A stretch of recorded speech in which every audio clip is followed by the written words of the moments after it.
रात का वो गहरा पहर जब सारी दुनिया सो जाती है और आप अपनी चेतना के एक ऐसे रहस्यमय लोक में प्रवेश करते हैं जहां कुछ भी संभव है। एक ऐसी दुनिया जहां भौतिकी के नियम लागू नहीं होते, जहां समय की कोई सीमा नहीं है। कभी आप पंख लगाकर आसमान में उड़ते हैं, उन ऊंचाइयों को छूते हैं जिनकी कल्पना भी दिन में नहीं की जा सकती। तो कभी आप अपने उन प्रियजनों से बात करते हैं जो अब इस दुनिया में नहीं हैं। उनकी आवाज सुनते हैं, उनका स्पर्श महसूस करते हैं और जागने पर आपकी आंखों में आंसू होते हैं। कभी आप किसी भव्य मंदिर की अनंत सीढ़ियां चढ़ रहे होते हैं, तो कभी किसी अनजान परछाइयों से भरी गली में किसी अज्ञात भय से भाग रहे होते हैं। ये है सपनों की दुनिया, एक ऐसी पहेली जिसे हमारे ऋषि मुनि हजारों सालों से समझने की कोशिश करते आए हैं और आज के वैज्ञानिक भी जिसकी तह तक पहुंचने में लगे हैं। ये सिर्फ नींद में आने वाली तस्वीरें नहीं हैं, ये हमारे अस्तित्व का एक अहम हिस्सा है। ये सपने आते क्यों हैं? क्या ये केवल दिमाग की एक रासायनिक क्रिया है, जैसा कि कुछ वैज्ञानिक कहते हैं, या इनके पीछे कोई दैवीय संकेत छिपा है, जैसा हमारे ग्रंथ बताते हैं? क्या हमारे कर्मों का कोई ऐसा लेखा जोखा है जो सपनों में एक फिल्म की तरह हमारे सामने आता है? आज हम विज्ञान और अध्यात्म दोनों के रोशनदानों से इस रहस्यमय कमरे के अंदर झांकने की कोशिश करेंगे। तो चलिए मेरे साथ चेतना के इस अद्भुत और गहरे सफर पर। हमारी कहानी की शुरुआत हजारों साल पहले भारत की ज्ञान भूमि पर लिखे गए हमारे उपनिषदों से होती है, विशेषकर मांडुक्य उपनिषद, जो सिर्फ 12 श्लोकों में चेतना के पूरे ब्रह्मांड को समेट लेता है। ये उपनिषद बताता है कि हमारी चेतना की 4 अवस्थाएं हैं। इन्हें समझे तो सपनों को समझने की पहली सीढ़ी है। पहली है जागृत यानी जागृत अवस्था, जिसमें हम और आप अभी हैं। इस अवस्था में हमारी चेतना बाहर की ओर होती है। हम अपनी 5 इंद्रियों से दुनिया को अनुभव करते हैं और स्थूल शरीर से कर्म करते हैं। इसके बाद आती है सुषुप्ति यानी गहरी नींद की अवस्था। ये वो अवस्था है जब ना कोई इच्छा होती है, ना कोई सपना। मन और बुद्धि शांत हो जाते हैं और हम गहन विश्राम में होते हैं। सुबह उठकर हम कहते हैं, आज बहुत अच्छी नींद आई। ये उसी अवस्था की स्मृति है। और इन दोनों के बीच में एक पुल की तरह है चेतना की दूसरी अवस्था यानी स्वप्न। ये एक मध्य लोक है। हमारे ऋषियों ने कहा है कि स्वप्न की अवस्था जागृत की तरह बाहरी और स्थूल नहीं है। ये मन का अपना रचा हुआ एक सूक्ष्म संसार है। ये कितनी अद्भुत बात है, सोचिए। सपने में मन ही प्रोजेक्टर है, मन ही स्क्रीन है, मन ही कहानी लिख रहा है, मन ही दर्शक है और मन ही अभिनेता भी है। जब हमारी बाहरी इंद्रियां सो जाती हैं, तब हमारा मन, हमारा सूक्ष्म शरीर जाग उठता है और अपनी एक निजी दुनिया बना लेता है। लेकिन मन ये रचना करता किस आधार पर है? उसके पास ये कहानियां, ये चेहरे, ये जगहें कहां से आती हैं? यहीं पर हिंदू दर्शन का एक बहुत गहरा सिद्धांत सामने आता है, संस्कार। संस्कार क्या है? आप दिन भर में या पूरे जीवन में जो कुछ भी देखते हैं, सुनते हैं, महसूस करते हैं, जो भी कर्म करते हैं, चाहे वो कितना भी छोटा या बड़ा हो, अच्छा या बुरा, वो सब आपके चित्त पर, आपकी चेतना पर एक छाप छोड़ जाता है। जैसे गीली मिट्टी पर उंगलियों के निशान बन जाते हैं, वैसे ही हमारे चित्त पर हर अनुभव का एक संस्कार बनता है। और ये संस्कार सिर्फ इस जन्म के नहीं होते। दर्शन कहता है कि हमारी आत्मा जन्म जन्मांतर की यात्री है और हर जन्म के अनुभव इन संस्कारों की एक विशाल गठरी के रूप में हमारे साथ चलते हैं। आपका मन एक गहरे शांत सरोवर की तरह है और ये संस्कार उस सरोवर की अटल गहराइयों में बैठे अनगिनत कंकड़ पत्थरों की तरह हैं। दिन के उजाले में जब जागृत अवस्था का शोर होता है, तब ये शांत रहते हैं, लेकिन रात में जब मन की सतह शांत होती है, तो ये गहरे संस्कार बुलबुलों की तरह सतह पर उभरकर सपनों का रूप ले लेते हैं। आपकी दबी हुई इच्छाएं, आपके अनसुलझे डर, किसी से कही या अनकही बातें, बचपन का कोई भूला हुआ पल या किसी पूर्व जन्म की कोई धुंधली सी याद, ये सब संस्कार ही हैं जो सपनों के जरिए अभिव्यक्त होते हैं। और इसीलिए कभी कभी कोई सपना हमें इतना ज्यादा प्रभावित कर जाता है कि उसका असर कई दिनों तक रहता है। वो कोई आम सपना नहीं, बल्कि हमारे ही किसी गहरे संस्कार का प्रतिबिंब होता है। शायद इसीलिए कभी कभी सपनों में ऐसी जगहें या लोग दिखते हैं जिन्हें हमने इस जीवन में कभी नहीं देखा, फिर भी वो जाने पहचाने रखते हैं। कौन जाने वो किस जन्म के संस्कार का खेल हो। अब देखिए, ये कितनी अद्भुत बात है कि जो ज्ञान हमारे ऋषियों ने हजारों साल पहले दिया था, आज का वैज्ञानिक भी उसी दिशा में सोच रहा है, बस उसके शब्द और उपकरण अलग हैं। वैज्ञानिक कहता है कि जब हम सोते हैं, खासकर आरईएम नींद में, तो हमारा दिमाग दिन भर की यादों और सूचनाओं को प्रोसेस करता है। वो जरूरी यादों को पक्की करता है और गैर जरूरी को हटा देता है। इस प्रक्रिया को मेमोरी कंसोलिडेशन कहते हैं। ये हमारे संस्कारों के शुद्धिकरण या प्रोसेसिंग की प्रक्रिया से कितना मिलता जुलता है। हमारा दिमाग भी तो दिन भर के अनुभवों यानी संस्कारों को ही रात में व्यवस्थित कर रहा है। वैज्ञानिक जिसे न्यूरॉन्स के बीच कनेक्शन का मजबूत होना कहता है, अध्यात्म उसे ही संस्कारों का गहरा होना कहता है। वैज्ञानिक ये भी कहता है कि सपनों में हमारी भावनाएं बहुत तीव्र होती हैं, क्योंकि दिमाग का भावनात्मक केंद्र यानी अमिगडला बहुत एक्टिव होता है, जबकि तार्किक केंद्र यानी प्रीफ्रंटल कॉर्टेक्स शांत रहता है।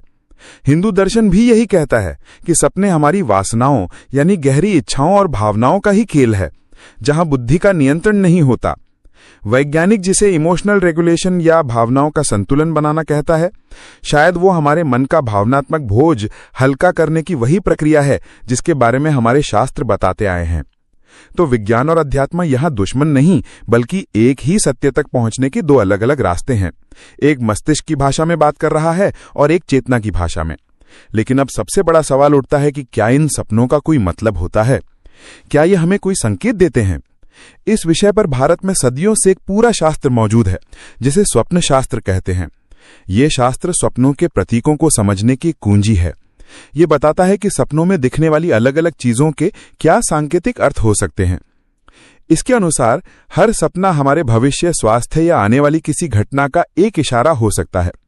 जैसे स्वप्न शास्त्र में अनेकों उदाहरण मिलते हैं। अगर आप स्वयं को पूजा पाठ करते हुए देखते हैं तो यह किसी लाभ या सफलता का सूचक है। अगर आप कमल का फूल देखते हैं तो यह धन प्राप्ति का संकेत हो सकता है। सपने में दूध पीना या दही खाना भी शुभ माना जाता है। अनाज का ढेर देखना धन धान्य की वृद्धि का प्रतीक है। वहीं दूसरी ओर कुछ सपने हमें सचेत भी करते हैं। जैसे सपने में कौवा देखना किसी अशुभ समाचार का संकेत हो सकता है। स्वयं को गधे की सवारी करते देखना किसी आने वाली परेशानी की ओर इशारा कर सकता है। हालांकि ये याद रखना महत्वपूर्ण है कि स्वप्नशास्त्र एक सांकेतिक मार्गदर्शन है, पत्थर की लकीर नहीं। इन प्रतीकों का अर्थ व्यक्ति की अपनी मानसिक और आध्यात्मिक स्थिति के अनुसार बदल भी सकता है। इनका उद्देश्य हमें डराना नहीं, बल्कि हमें अपने अंतर्मन के प्रति और जागरूक बनाना है। हमारे महान ग्रंथों में भी सपनों के संकेतों के कई अद्भुत उदाहरण हैं। रामायण में जब रावण माता सीता का हरण करके उन्हें लंका ले गया, तब अशोक वाटिका में पहरा दे रही राक्षसी त्रिजटा ने एक सपना देखा था। उसने बाकी राक्षसियों को बुलाकर कहा, मैंने एक भयानक सपना देखा है जो हमारे विनाश का संकेत है। उसने सपने में देखा कि एक छोटा सा वानर पूरी सोने की लंका को जलाकर राख कर रहा है। रावण काले वस्त्रों में गधे पर बैठकर दक्षिण दिशा यानी मृत्यु की दिशा की ओर जा रहा है, और अयोध्या के राजकुमार राम का दूत बनकर आया वो वानर सीता माता को धीरज बंधा रहा है। ये सपना आने वाले सत्य का एक स्पष्ट दैवीय संकेत था। महाभारत में भी युद्ध से पहले धृतराष्ट्र और गांधारी समेत कई पात्रों को ऐसे अशुभ सपने आए थे, जिन्होंने युद्ध के महाविनाशकारी परिणाम की ओर साफ साफ इशारा किया था। तो क्या इसका मतलब यह है कि ये हम भी भविष्य देख सकते हैं? दर्शन कहता है कि हाँ, ये संभव है, लेकिन इसके लिए मन का सात्विक यानी अत्यंत शुद्ध होना आवश्यक है। जब हमारा मन छल, कपट, क्रोध और अत्यधिक इच्छाओं से शांत हो जाता है, तब वो एक साफ दर्पण की तरह हो जाता है, जिसमें भविष्य की झलकियां दिख सकती हैं। जो योगी और साधक होते हैं, जिनका आहार, विहार और विचार शुद्ध होता है, उन्हें ऐसे भविष्य सूचक सपने आ सकते हैं। कभी कभी सपने हमें हमारे स्वास्थ्य के बारे में भी सचेत करते हैं। आयुर्वेद के अनुसार हमारे शरीर में वात, पित्त और कफ, इन 3 दोषों का संतुलन ही हमारा स्वास्थ्य है। जब इनमें से कोई दोष असंतुलित होता है तो उससे जुड़े सपने आ सकते हैं। जैसे वात दोष बढ़ने पर व्यक्ति को उड़ने, भागने, दौड़ने और आकाश के सपने ज्यादा आ सकते हैं। पित्त दोष बढ़ने पर उसे आग, लड़ाई, हिंसा या तेज धूप के सपने आ सकते हैं। और कफ दोष बढ़ने पर पानी, तालाब, नदी या तैरने के सपने आ सकते हैं। इस तरह हमारे सपने एक कुशल वैद्य की तरह हमारे शरीर की आंतरिक स्थिति का निदान कर सकते हैं। और कभी कभी सपने इससे भी ऊंची अवस्था के होते हैं, ये दैवीय सपने होते हैं। जब कोई व्यक्ति अनन्य भक्ति में लीन होता है तो उसकी चेतना इतनी शुद्ध हो जाती है कि उसे सपनों में अपने इष्ट देवी देवताओं के साक्षात दर्शन हो सकते हैं या किसी सिद्ध गुरु का मार्गदर्शन मिल सकता है। ये सपने कोई आम सपने नहीं बल्कि आध्यात्मिक अनुभव होते हैं जो इंसान का जीवन और उसकी दिशा बदल सकते हैं। इतिहास में ऐसे अनगिनत उदाहरण हैं जहां संतों को सपनों में ही दीक्षा या ज्ञान प्राप्त हुआ था। तो कुल मिलाकर हम सपनों को कई स्तरों पर देख सकते हैं। शारीरिक स्तर पर ये हमारे स्वास्थ्य और त्रिदोष की स्थिति का आईना हो सकते हैं। मानसिक स्तर पर यह हमारी दिन भर की चिंताओं, यादों और भावनाओं को संतुलित करने का एक जरिया है। कर्म के स्तर पर यह हमारे जन्मों जन्मों के गहरे संस्कारों और वासनाओं को सतह पर लाते हैं ताकि हम उन्हें समझकर उनसे मुक्त हो सकें। और आध्यात्मिक स्तर पर ये दैवीय मार्गदर्शन या भविष्य के संकेत भी हो सकते हैं जो एक शुद्ध मन को ही प्राप्त होते हैं। तो अब हम अपनी इस लंबी और गहरी यात्रा के अंत में उसी सवाल पर लौटते हैं, हमें सपने क्यों आते हैं? शायद इसका कोई एक सपाट जवाब नहीं है। सपने एक बहुआयामी दर्पण की तरह हैं जिसमें हम अपनी शारीरिक, मानसिक और आत्मिक स्थिति का प्रतिबिंब एक साथ देख सकते हैं।